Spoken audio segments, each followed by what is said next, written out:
love lives here.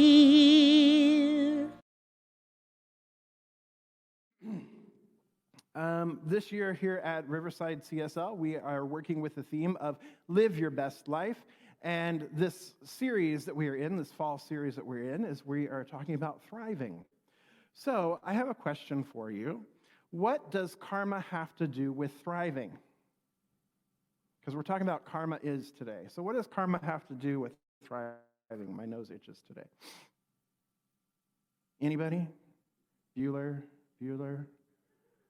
Right? Okay, so clearly you're in the right place because you're going to learn what karma has to do with thriving. All right, so if that one's a hard question, let's back it up. What is karma?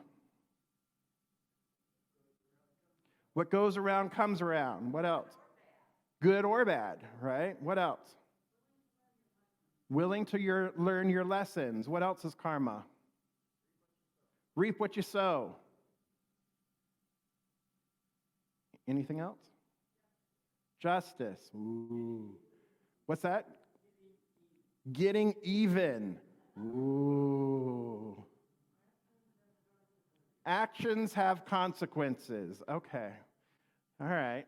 Getting even, justice. Okay. Actions have consequences. Yes.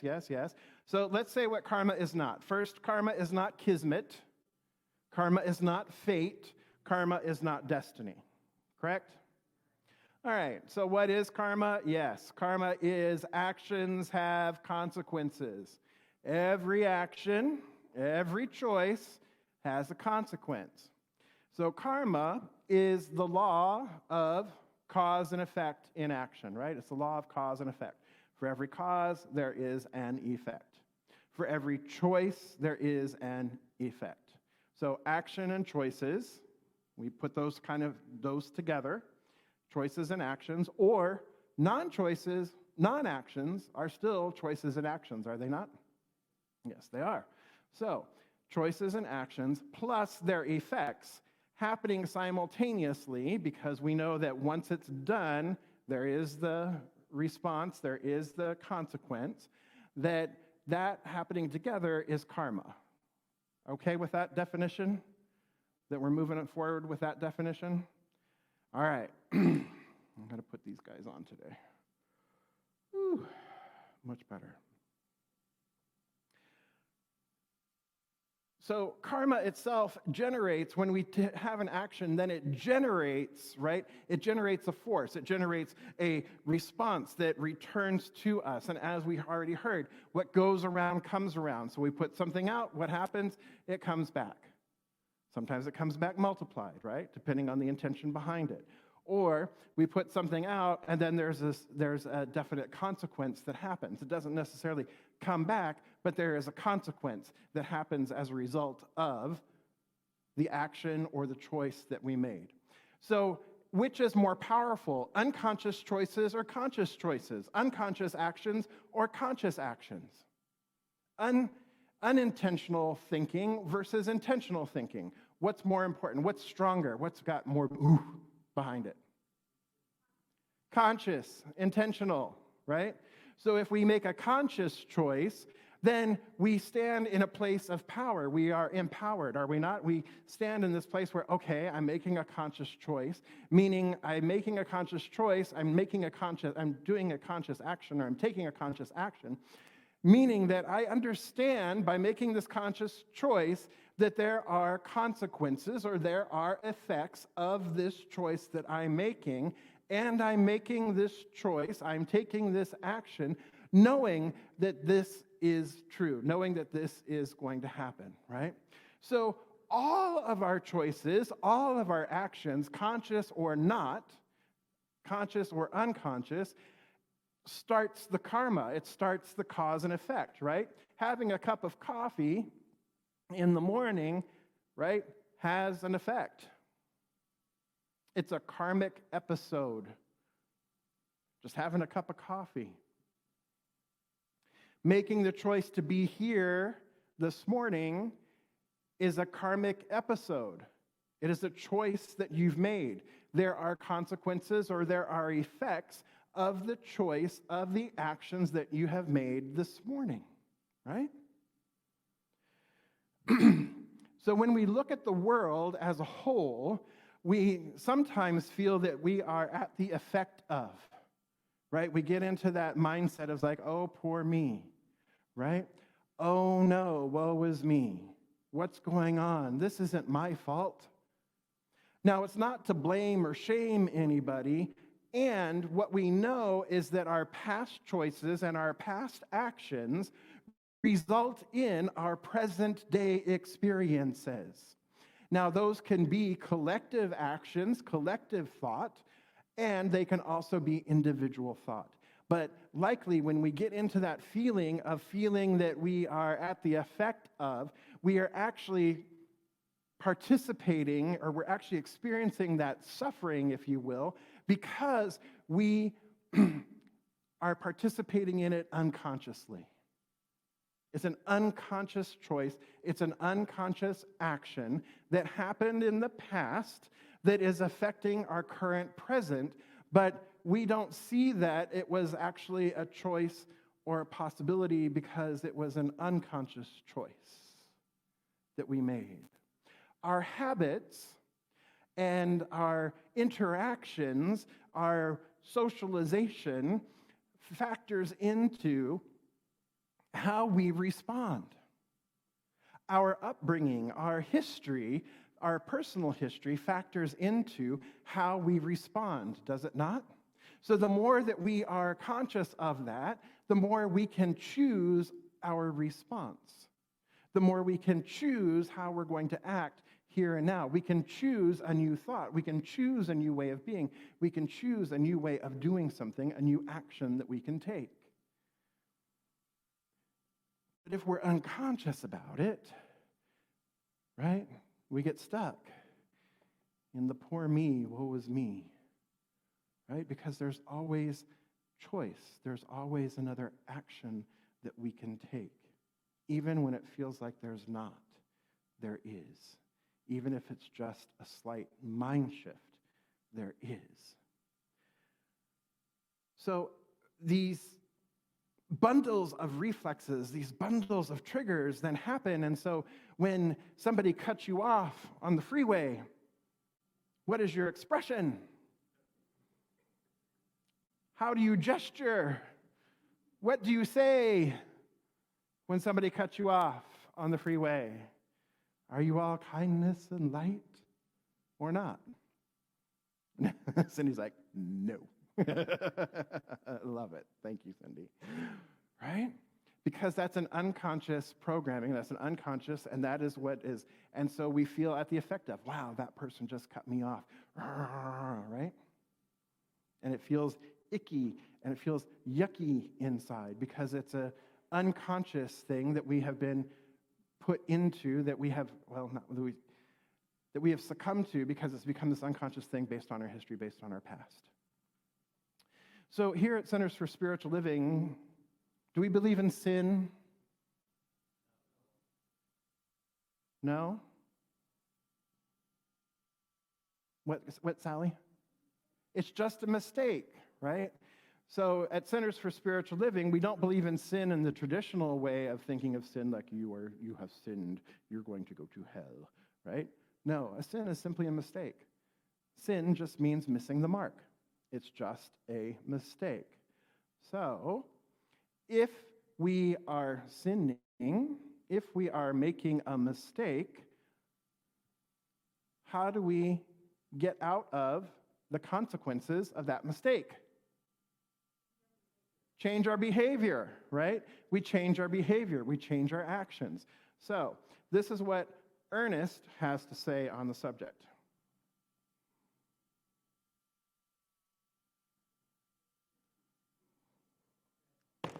Okay.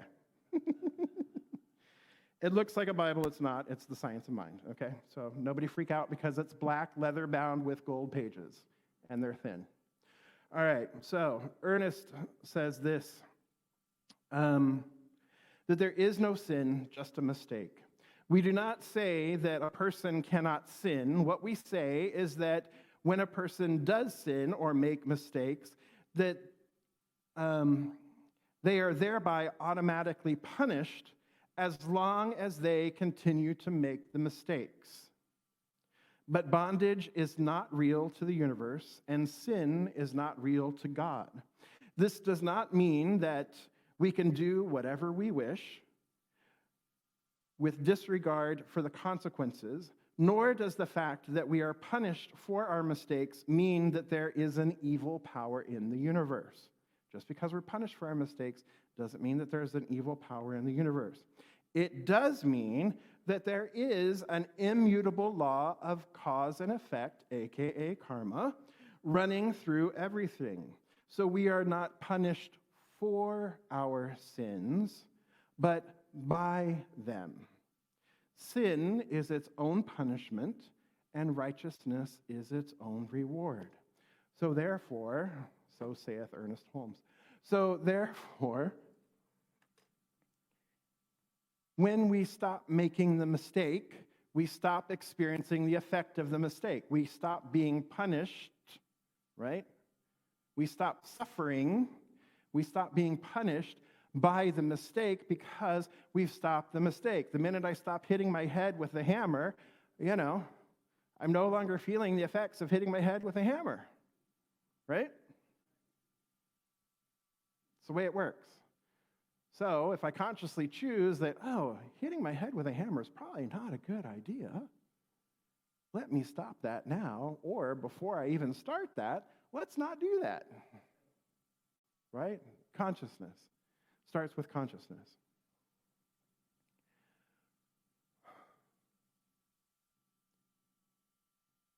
So here's one way that this can show up.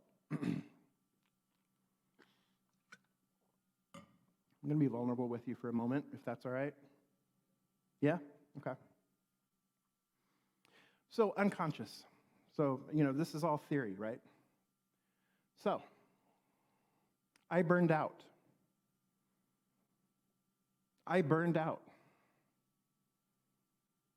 What I mean by that is I lost my passion. I lost my energy. My physical health was declining. Resentment was growing.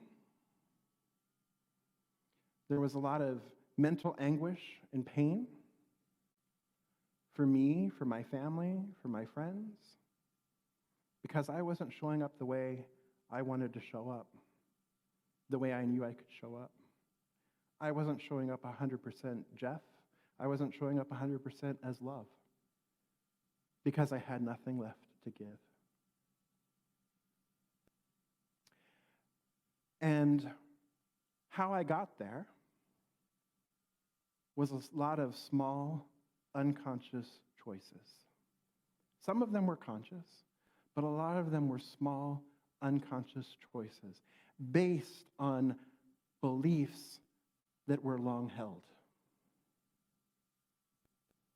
I came into this community, and we, for a long time in this community, had not had strong leadership. The finances were down.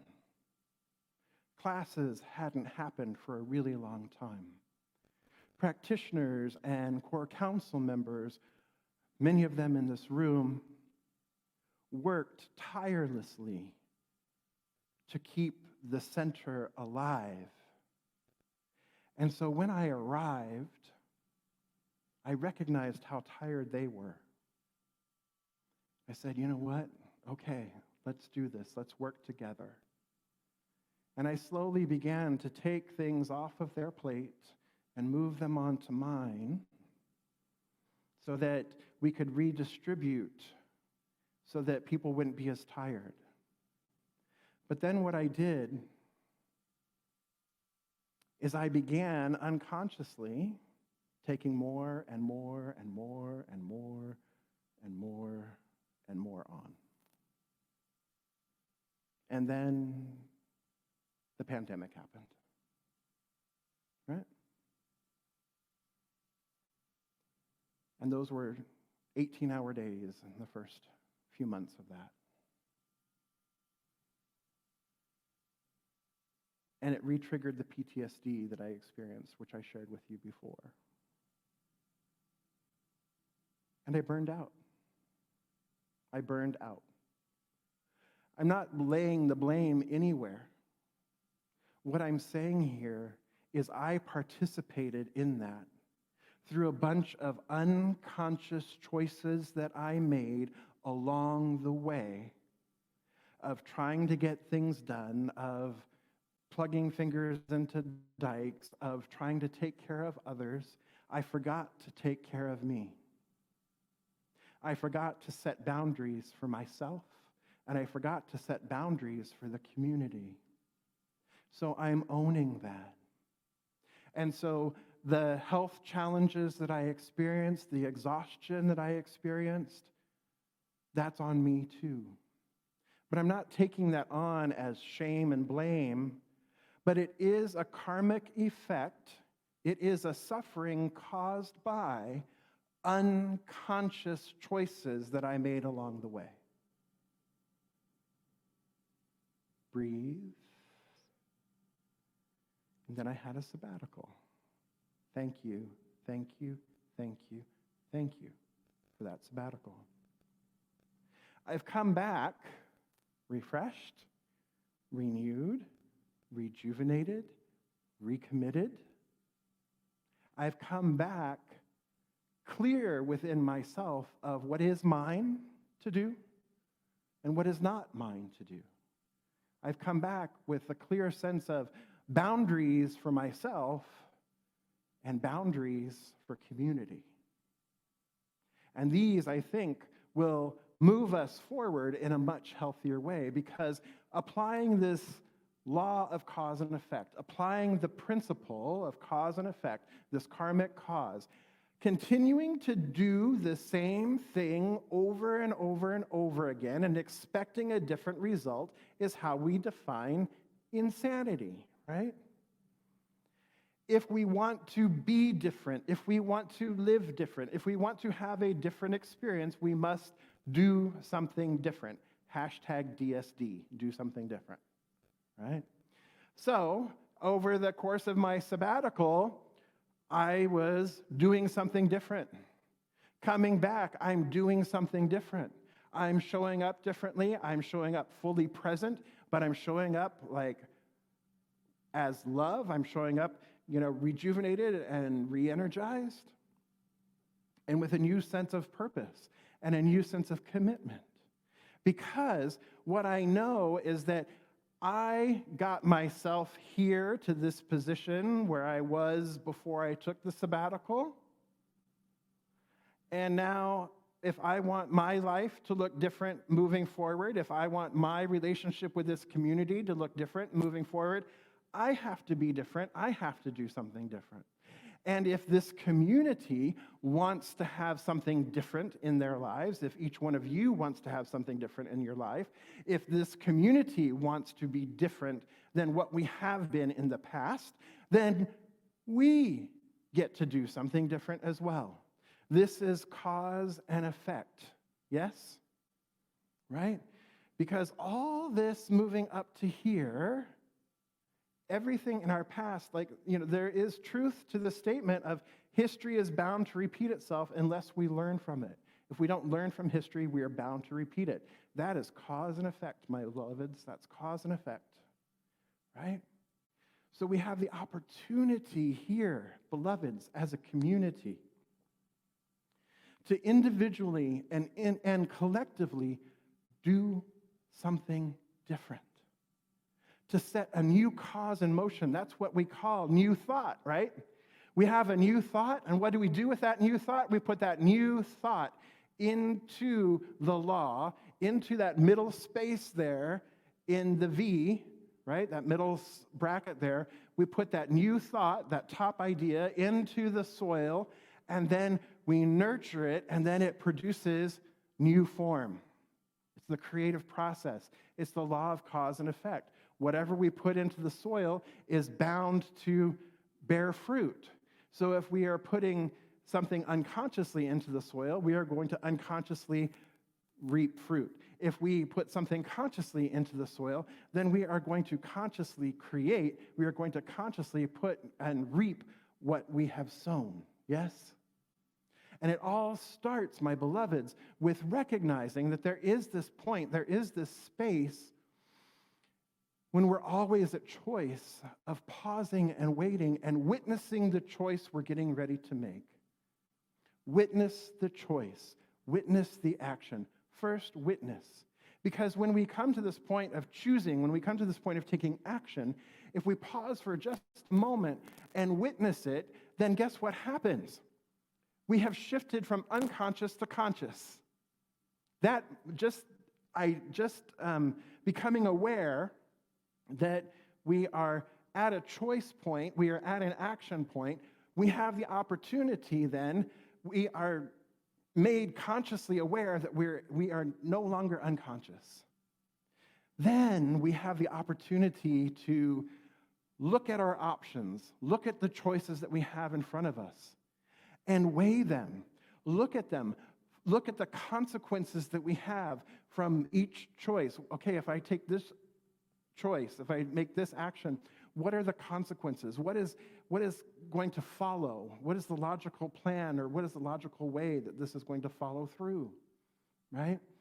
And so we have this variety here, and we look at what all of our choices and the possible consequences of those choices, and then we can feel into what those choices are, whether those choices support our happiness and the happiness of others, or those choices don't support our own happiness or the happiness of others, right? So if we feel into, first we weigh the options, we see the consequences, then we feel into it. And what brings the most joy? Like Marie Kondo, what brings the most joy? What brings the most happiness? Does it spark joy for myself? And does it spark joy, or will it spark happiness? Will it be positive for those around me? And when those two things are together, then there is only one action that emerges. There is one choice that emerges as the best choice to happen, or the best action to take. And guess what? That best action is what? Divine right action. You've heard me say it before. It's divine right action. And guess what? When you take it, it's divine right timing.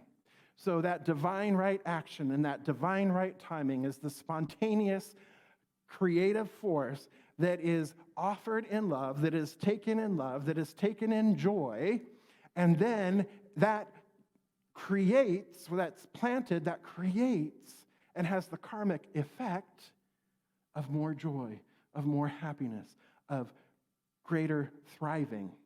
So if we are looking at this from a thriving perspective, when we choose that choice and take that action that is in harmony, that is in happiness, that is in joy, then the natural consequence is a thriving consequence,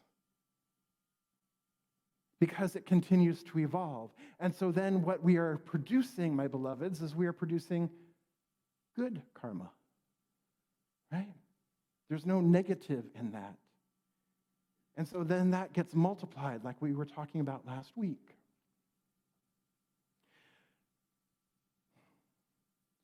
So this applies at the individual level, but it also applies at the global level too, doesn't it? So if we look at what is happening in Israel and Palestine right now, this is history repeating itself because we have yet to learn the lesson that we are all one. We have yet to understand that we are inseparable from one another. We are yet to understand, to truly understand, that all life is sacred, all life is holy. And so there is this pattern, this repetition that is happening right now of conflict. rooted in history. So what we're seeing here now is a karmic playing out of, a karmic payment of a debt that was created by choices and actions in the past that were not in alignment with the highest good. The highest good being the highest good for all. And so we're seeing these consequences playing out, and we're seeing the suffering playing out because it is from an unconscious level that this has been happening, that this is continuing to happen, that we continue to allow it to happen, right? That's what's happening here, really, truly. So again, personal suffering or global suffering or group suffering can happen because, once again, there is the unconscious mind, there is the unconscious that is at play. So what we have the opportunity to do as individuals is to wake up and transcend. One way of dealing with the karmic debt is to transcend it. Transcending it means that we go within, we sit in meditation, we commune with spirit frequently and often. Kind of like if you were to take a dirty cloth and wash it in a stream and pull it out, and then you put it back in the stream and you wash it, you continue to wash it and pull it out, okay, more stains are gone. You put it back in the stream, continue to wash it, all right, more stains are gone, and you keep going back, right? Washing it again and again and again.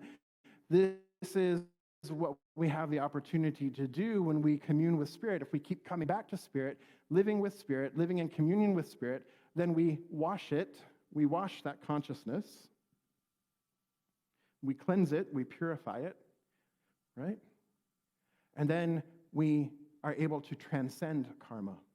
But between suffering and transcendence, we have the opportunity to transmute it or to transform it. So transmuting and transforming this karma, right, is seeing it for what it is, and then doing exactly what we've been talking about, making a change based there. And coming into a greater alignment with what is good for ourselves and what is good for the whole. And in seeing that, okay, this is good for me, and I can use my experience, I can use this karmic debt, if you will, I can use this experience of transforming, of transmuting, to then stand next to and assist others in doing the same thing. Yeah? Because when we take our experience of transformation and transmutation, and then we share that experience with someone else and assist them in doing the same, then we are paying it forward. We're creating a greater opportunity for others to transcend or to transmute and transform themselves. So that is where we, as people who attend here at Centers for Spiritual Living, who are part of New Thought, we have the ability to learn, to stop the sinning, to stop the mistakes. The minute we stop making mistakes, what happens? The effect of the mistakes stop. Then we put something new into action, and we experience new action, right? So we have the ability then to stand next to our brothers and sisters and siblings and help them do the same thing. So I burned out. Now, on my own, I'm working with other people who burned out because I learned how to get through. I learned what I needed to do to get through. Now, that is transcending the burnout. That's transmuting the burnout. I now have new energy, new vitality, right? I've transcended that, and I'm also committed to helping others who are on the verge of that or already in it to transcend it as well, to transmute it as well. That's paying it forward. That is moving love forward, as we talk about, right? Yeah? So we have this opportunity to do this individually in our lives and then collectively. So where have I experienced separation? Where have I experienced othering people? Where have I been othered? Where have I participated, either consciously or unconsciously? Where have I made choices consciously or unconsciously? Where have I taken action or inaction, consciously and unconsciously? And how do I grow from that? And how do I then pay it forward so that I can then, or you can then, help shift lives of others and help shift the life of this community? Help shift, even sitting here in Riverside, shift the lives of the Palestinians and the Israeli people. Shift the lives of the 500,000 children. Shift, shift, shift.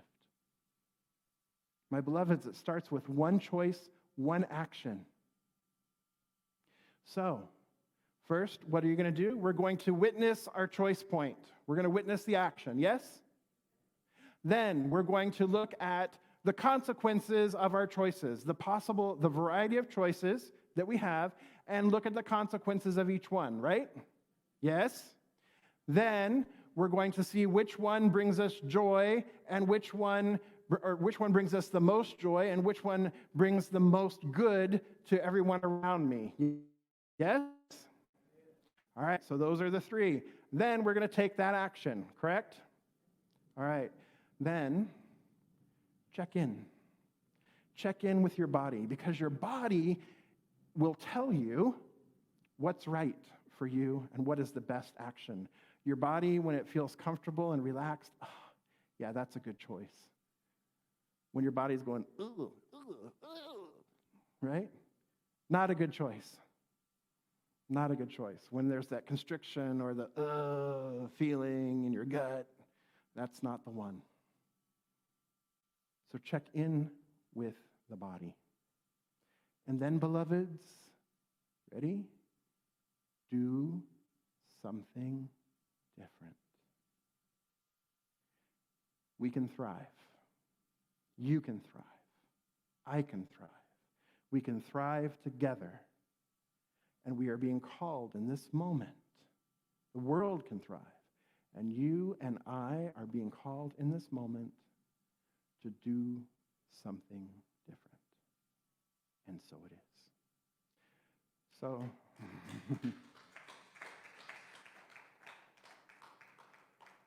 so I invite our practitioners and our core council members to please stand and surround the sanctuary this morning. As they do, these beloveds are in prayer for you every single day, lifting you high in prayer, knowing the truth of your being, knowing the truth of this community, knowing the truth for all of our beloveds at home. And do avail yourself of prayer, as Jeannie mentioned, after service in the prayer room. All right, taking a nice deep breath in and letting it go. I recognize that there is just this one life forever expressing itself in, through, and as its beloved creation. There is no separation between creator and creation, between creator and created. It simply is the one life, the one power, the one presence, the one love that is moving and having its being in, through, and as all of life, and all of life in, through, and as it.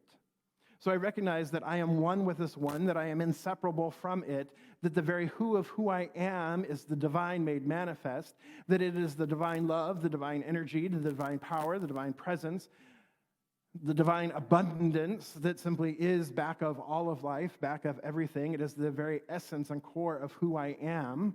I am inseparable from it because there is only one life here. And as I know that this is true of me, I know that this is true of everyone gathered here this day. I know that this is true of everyone in Riverside and beyond. I know that this is true of everyone in the Middle East currently, in Israel and Palestine, in the Ukraine and Russia, and anywhere else that there may be tension or travesty happening right now. And it is also present where there is peace. For truly there is just this one life. And so I speak my word here and now for this beloved community, recognizing that our past brought us to where we are. And right here and right now, we choose differently. We choose to move forward in a new way together. We choose to keep that which has served us, but release that which no longer does. And we chart a new course forward. We decide to do something different. We plant a new seed of love, a new seed of light, a new seed of truth, a new seed of abundance, a new seed of joy right here and right now, both individually and collectively for our community. Because our community is built of individuals coming together. And so when one prospers, we all prosper. When one shines love, we all shine love. When one shines light, we all shine light. We all benefit from us being together, shining our lights together and amplifying it. Amplifying the love that we are, amplifying the light that we are, amplifying the joy, the peace, the harmony, the abundance that we already are. And so I call forth that we amplify, we magnify the truth, the light, the love.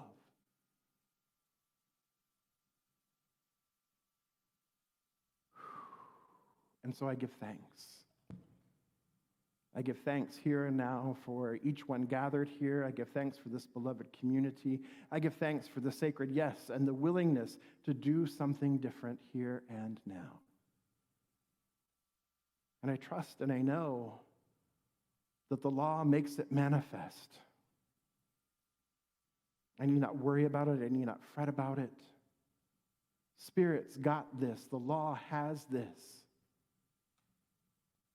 As it is spoken, it must be done. What goes around comes around. And so we place this word into the law, knowing it is fulfilled. Now, I let it be. And so it